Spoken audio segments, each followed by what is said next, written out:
Hi team, thanks so much for joining us today as we have a conversation about the team member handbook policy. I'm Shelly, and I'm here today with Leonard Williams. Leonard, why don't you tell us what you do for Chick-fil-A? I am currently the Executive Director of Operations and Talent, serving both restaurants in the talent department and overseeing operations at our 82nd and Milwaukee location.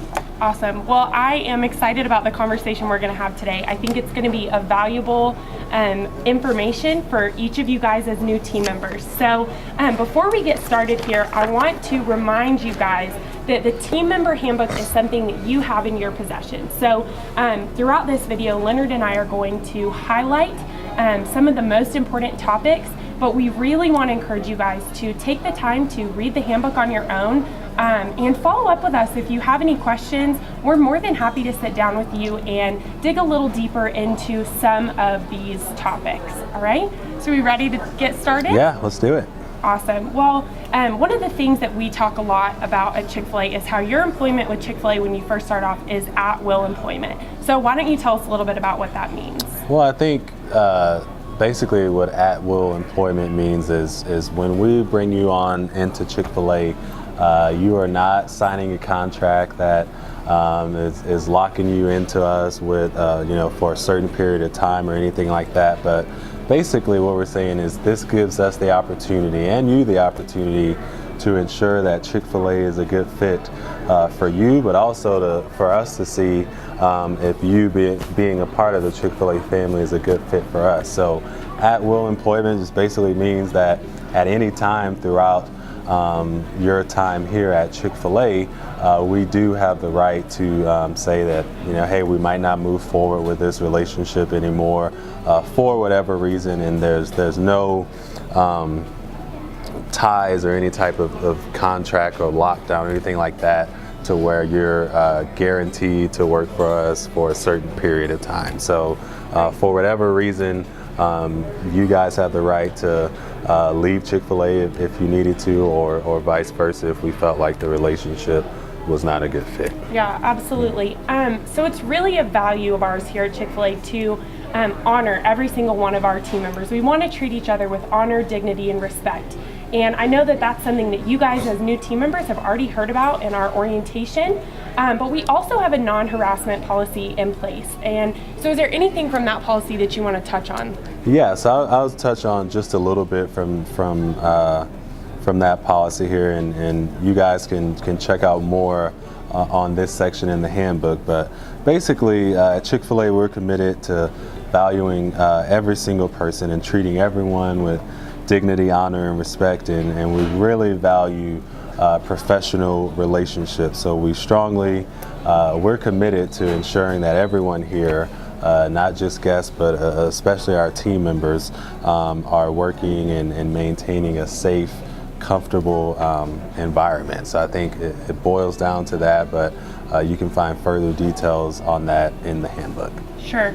So something that every team member wants to know when they join our team, of course, is the question of pay rate. How much am I going to get paid? And I know, Leonard, that's something we discuss individually with every team member.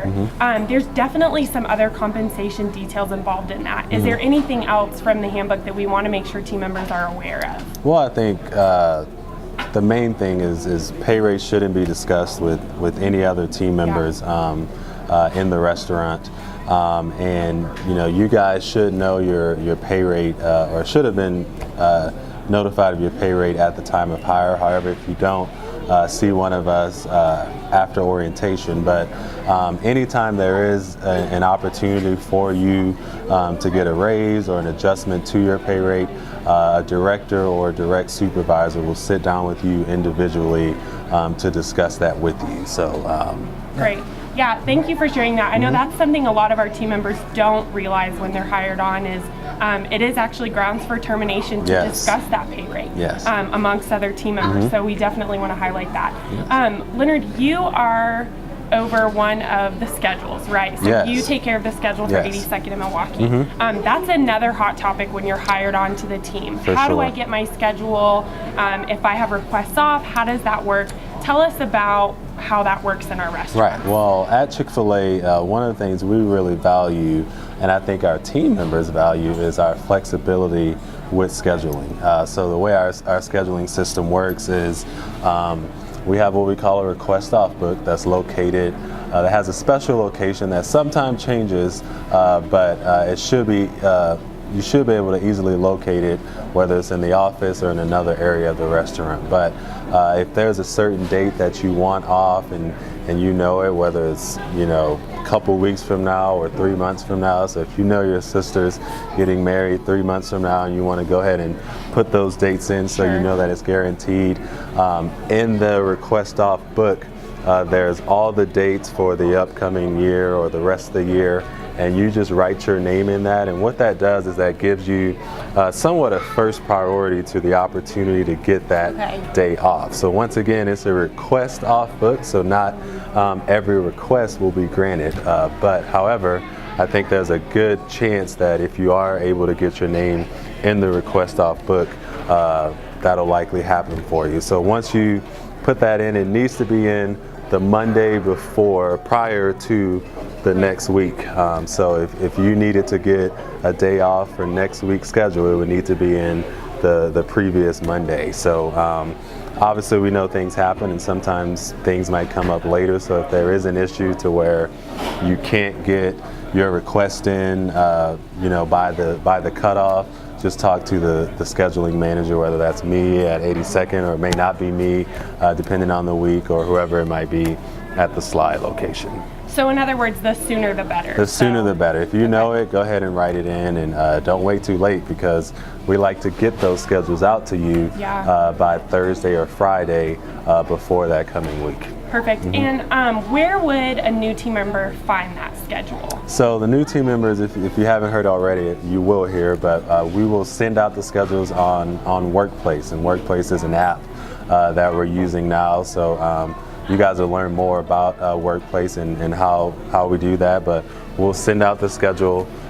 through the Workplace app, and you're able to access it there. And Workplace, I know, also has a forum where our team members can trade shifts as well, right? Yes. So if they need to, maybe they were scheduled and something came up, they need that evening off or whatever the case is, they're able to do that. So definitely we want to encourage you guys to check out Workplace, get familiar with that. That's a communication tool that we use a lot for both of our restaurants. Yes, for sure. Perfect. So let's talk about the fun stuff. Okay. Breaks, team member meals, beverages in the restaurant. What do we need to know? Yeah, so another cool thing about working at Chick-fil-A is being able to eat Chick-fil-A every time you work. So every time you come in for a shift, whether it's 2 hours, whether it's 4 hours, whether it's 8 hours, you have a meal allowance, and that allowance number can change from here and there, but you guys can basically order any meal you want up to a certain amount. If you go over that amount, that's okay. You just have to pay the difference there. But you can pretty much order anything on the menu for the allowance that we have. So you also get a 20-minute paid break if you work over 5 hours. So if you work over 5 hours, you get a 20-minute paid break. If you work over 9 hours, we add another 10 minutes in there to where you can break that up into a 20-minute break and a 10-minute break, or do a 30-minute break there. You also get an additional allowance for your meal, employee meal. Great. Now, is the beverage, let's say I wanted to have a beverage while I was working in the restaurant, is that included in the meal price, or do I get that for free, or how does that work? Right, the beverage will have to be a part of your employee meal. However, say you may not want to eat your meal until after your shift or when you go on break, you can still have your beverage at the start of your shift and put it in the designated drink area. So we know that a lot of you work long shifts and you might want to grab a drink here and there, so you can come in as soon as you start working, grab your drink, put it in the designated area. Just be sure to ring it up when you put in the other things on your employee meal. So we just want to make sure we get that in there with the employee meal. Great. Sure. Now, we've already talked about honor, dignity, and respect, and treating each other with that. And one of the most obvious ways that we as team members can treat each other with honor, dignity, and respect is through our attendance on our shift and showing up when we're scheduled. what is it that we need to know about attendance in the restaurant? You know, with attendance, we as schedulers, you guys have probably filled out an availability sheet, and we do our best to honor that. So if you can only work certain times, we're going to try to schedule you in between those times that you can work. But when you are scheduled, the expectation is for you to show up to your scheduled shift. And I think it's as simple as that. We understand that things happen, emergencies happen, there may be some scheduling mishaps and things of that nature, but like you mentioned earlier on Workplace, there's a shift swap group. So if you know in advance that you can't make a shift, reach out on that group and say, hey, I have a shift from 7 to 3. Is there anybody that's out there that's able to work it? And if you are able to get that shift covered, just because someone agrees to that doesn't mean it's approved right there. It needs to be approved by a leader in the restaurant until it's official. If you have documentation, so if you're sick and you have to go to the doctor or whatever the case may be, bring any type of documentation that you have into the restaurant, so that can be an excused absence versus an unexcused absence. If it's an unexcused absence or an unexcused, you're late for work, we have what we call a tracker system. And basically, so if I miss a day of work and it's unexcused, I get an attendance tracker. And we do progressive discipline there. So first time you get a tracker, the second time you get another one. On that third one, if it's unexcused, you would get a write-up. The fourth would be a suspension, and then the fifth, termination. So I think the best practice there is show up to your scheduled shifts, and if you can't be there, then do your best to make sure that someone can be there for you with approval from leadership. So last thing I'll say there is the best practice is stay in communication with leadership. So if you know you're feeling sick the night before, start letting people know that, hey, this might be something that happens, because we're here to serve you. So we don't want you to be out there, think you're on an island by yourself, but let your leaders know so that we can use our resources to help you there as well. Yeah, that's great. So team members really are primarily responsible for covering that shift on their own. Yes, ma'am. Awesome. So another thing that our new team members really want to know about is appearance. And we talk a lot about brand trust at Chick-fil-A. And our appearance in the restaurant when we're working is one of the ways that we're able to promote brand trust amongst our guests. And so what, in terms of appearance, do we need to make sure each of our team members understand? Well, I think the first thing with appearance is showing up to work with all of the items that are required, all of the items that you guys will receive before your first day of work. So that's your team member polo, the team issue pants, your name tag, your belt, your visor. All those things are required before you walk in the door. Every day. So I think the first step is, do you have everything that was issued out to you? Do you have black, slip-resistant shoes? And making sure that you have everything first, and then it kind of goes more into the grooming section, which I'm sure you're going to ask me next. Yes, so if you want to tell us a little bit about the guys, and then I'll talk a little bit about the girls. Yeah, so guys, I think the biggest thing with the guys is facial hair. So I know there may be some of you in the room right now would still have your beards going strong, but as soon as you get into the restaurant, the only thing you can have is a neatly trimmed mustache, and for some people that works, others it doesn't work for me. So gotta keep it fresh. Yeah, so you come in every day, no facial hair. I know some guys may get the 5 o'clock shadow, but we got to see effort there. No facial hair at all. There's really no excuse for that, and I think that's the biggest thing. Also, sideburns is another one where they can't be lower than your earlobe. So no long sideburns, no facial hair.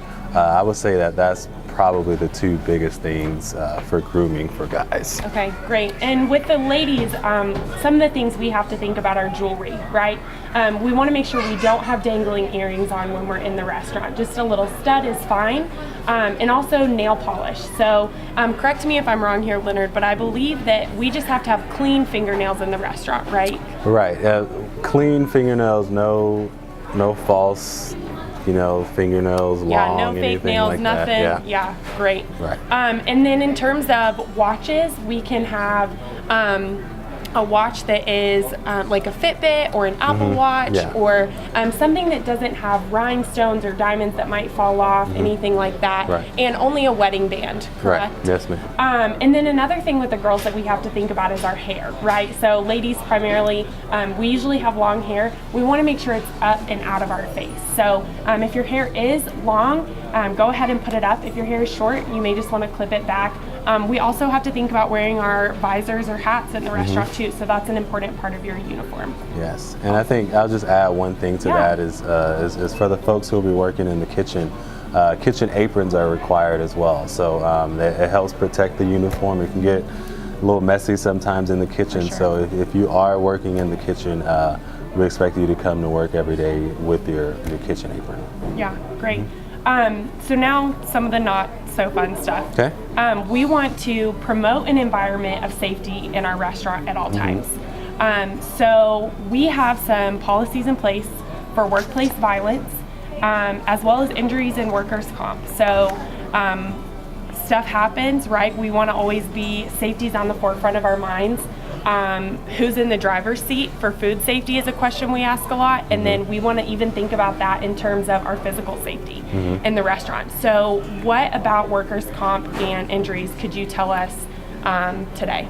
Well, I think you guys you'll see a lot of this in your E-Train videos for safety and security, but something that we take very seriously is the safety of you guys. Like, you guys are coming into the family, so we want to make sure that you're safe and you're protected. So we're going to do our best to train you to make sure that you're working smart, you're working safe, and do our best to try to once again protect you from those particular things. I think from the time you get into the restaurant on the first day, when you work with a trainer, they're going to be teaching you things like, hey, these things are sharp, these things are hot, floors can be slippery, all those sorts of things. So you'll see kind of full details in the handbook as far as what to look for, and certain things we'll train you on. But I think the key in the entire restaurant, not just the kitchen, but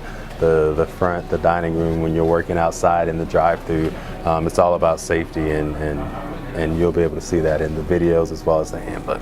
Yeah, absolutely. And you mentioned something there that I just want to reiterate to our team members, and that's those second orientation safety and security videos. That's something that we allow you guys to do on your own time, because we know that it is a little bit time consuming, but they're so crucial, would you say? Yes, and I'll add to that, and something that we've just implemented is you will not be allowed to start your first day in the restaurant until you complete E-Train safety and security. So if you have any questions on that, please talk to a leader or some of the facilitators that are here today in orientation. But those safety videos will need to be completed before your first day of training in the restaurant. Yeah, it is that important, absolutely. So these days, Leonard, almost all of our team members have a cell phone or electronic devices that they're bringing to work with them. What are some of the policies surrounding that we need to be aware of? Well, I think, we're not going to take your cell phones away from you and put them in a locker or do that kind of thing. But the one thing that we ask you to do is, if you keep it on you, make sure that it's not visible. I think a best practice is, ladies, if you have a purse, keep it in your purse or keep it somewhere in the back or whatnot. But we ask that that you're not on your phone while you're working. The phone's turned off, or at least the ringer's off or whatnot. And if there's an emergency or if you're expecting a call or something like that, let the leaders in the restaurant know, like, hey, I'm expecting a call here, and if you have to take a call or do whatever you need to do, just step away out of the view of the customer. So if you need to step to the restroom, dining room, the back of the kitchen, we don't mind you using your phone. We just don't want it to be a distraction and not in the view of the customer. So we're not gonna do anything extreme, but we just ask that you use your best judgment there and just keep it on you. Yeah. And kind of along the same lines of cell phones and using our best judgment, yes, we do have a social media policy in place. Yeah, I think that's something you should talk about. Yeah, absolutely. So we want for our team members, like Leonard just was saying, to use their best judgment. So if you are a team member that has been working in the restaurant and you just got off, you're still in your uniform, we want you guys to remember that you are representing the Chick-fil-A brand. So you are, if you're posting on your social media in your uniform, anything like that, when people look at you, they're associating you with the Chick-fil-A brand. So we just want to invite you guys to really use your best judgment in those situations. And if you want to know more about that, we do have more about it in the handbook policy. So we really encourage you guys again just to take a look at that. But really, I think what it all boils down to is using our best judgment. Yes, would you say? For sure. Yes, ma'am. Absolutely. So let's talk about leaves of absence in the restaurant. Sometimes we have seasons in our life where something's going on, we have to leave, but we don't want to totally be taken off of out of the restaurant. Or tell us a little bit about how that works. Yeah, so I think when we talk about leave of absence, there's people who can fit under many different categories. Yes. Whether Chick-fil-A, we have lots of athletes, people who participate in a lot of different organizations or whatnot. So we are typically okay with the leave of absence as long as we know and well in advance. So like, hey, if someone's having a baby, or if you're an athlete who is going to need some extended time off for your season, or a lot of times we have students who are here for school but go back home for the summers and things like that. So I think the biggest thing there is for us to know in advance, hey, when's the date that's this going to happen? How long will it be? Right. But I think the key point there is we will not guarantee a certain number of hours or a certain schedule for when you get back, because the business changes and things of that nature. So I think the key there is we can guarantee you an opportunity to come back, but I think some of the logistics might change as far as, you might have left receiving 40 hours, but you might come back and have to earn your way back to that part. So I think the best thing there is to keep us in the loop on what's going on, when it might happen, and then we'll take you back and try and get you back in as smooth as we can. Yeah, great. So let's say that Chick-fil-A is not a good fit for one of our new team members. It happens, right? Sometimes we get in the restaurant, it's overwhelming, or it's just not what we expected. So in terms of resignation and termination of employment, I know there's a couple of key things that we want our team members to know. Right. I think, we understand that sometimes we're not the best fit for a team member, and we respect that. I think the best practice there is a 2 weeks notice.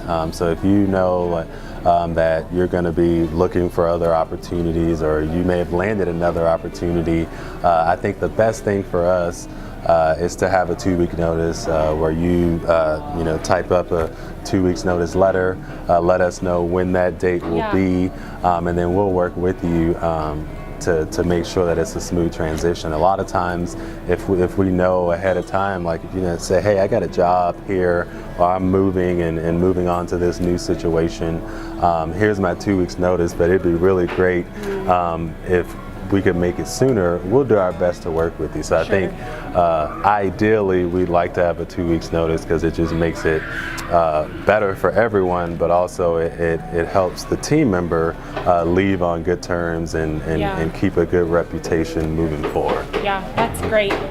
So finally, the last thing that we're going to cover in this video is cash and coupon accountability. So this really just pertains to our front of house team members. Right. And I think you would probably say this is something that really all front of house team members should look in the handbook Yes. and read this, Right. kind of the extensive information on this subject. Yes. But is there any just quick kind of tips or hints that you can give us? Yeah, I think it all boils down to when a team member signs into a drawer, you are now responsible for all the cash coming in and out of cash and coupons coming in and out of that drawer. So big responsibility. it's a huge responsibility. As a team member, once you sign in, it's completely on you. So if you're allowing other team members to use your register, that's fine if you have that type of relationship and trust with that person. But at the end of the day, if that drawer is short $4, then that's $4 that's going to be on you that will deduct from your paycheck. We also watch for trends there. So I mean, if it's only $1.20, it's not terrible, but if it's consecutive $1.20 here, $1.20 there, we start looking into that to ensure that we're being good stewards there. So my best recommendation there is to make sure you're the only one who uses your drawer, so that if there are mistakes that happen, you can feel at least good knowing that it was only you, and that's something that you can get better at. But the key there is someone hands you a coupon, which we don't use many paper ones anymore, so they should be all digital. But whether it's employee meals or anything to where someone's paying you, whether they're using cash or something else, whether it's a paper coupon or whatever it might be, you just need to hold on to those things and make sure your drawer is correct, or you'll be held accountable for it. Yeah, that's great. Yeah. Well, Leonard, thank you so much for sitting down with us today and sharing some of your wisdom. It's my pleasure. It's my pleasure. This book. Team members, welcome to the team. We're really excited that you guys have chosen to work with us. Like we've said multiple times, we are here for you. So if you have questions about anything that we covered today or anything else that may have come up in your onboarding process, don't hesitate to reach out to us. We look forward to seeing you in the restaurant.